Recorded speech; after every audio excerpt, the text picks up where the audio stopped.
বাবা, বাবা, বাবা, তুমি আমাকে ভুল বুঝো না বাবা। বাবা, আমি কোনো অন্যায় করিনি। আমি আমি কোনো অন্যায় করিনি বাবা। তুমি যা বুঝছো সেটা তুমি ভুল বুঝছো। সন্ত্রাসীরা যখন আমার বোনকে পথে ধরেছিল, তখন আমি একজন ভাই হয়ে তো আমি সহ্য করতে পারিনি বাবা।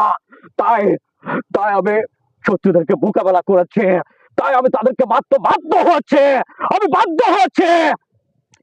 দর্শক দেখছেন তো, থ্যাংক ইউ মান্না ভাই, আসলেই অসাধারণ, অসাধারণ একটা কণ্ঠে, অসাধারণ একটা কণ্ঠে নয়, একদম হুবহু, একদম হুবহু সেই মান্নাকে আমরা ফিরে পেয়েছি দর্শক।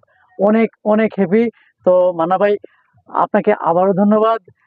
আবারও ফিরে আসবো অবশ্যই আপনাকে, আপনার কাছে নতুন কোনো সংলাপ নিয়ে। ততক্ষণ আমাদের সাথে থাকবেন এবং আমাকে সাপোর্ট করবেন।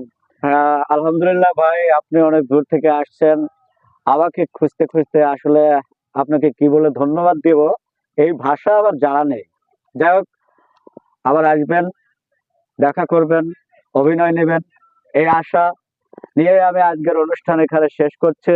দর্শক ভাইদের প্রতি আমার একটা অনুরোধ থাকবে, যারা মান্না ভাইকে ভালোবেসেছেন তারা মান্না ভাইয়ের ছবি দেখবেন, তাকে সবসময় সম্মান করবেন, কারণ সে একজন সম্মানীয় ব্যক্তি। আসসালামু আলাইকুম। ওকে দর্শক, thank you, see you next a new video. Okay.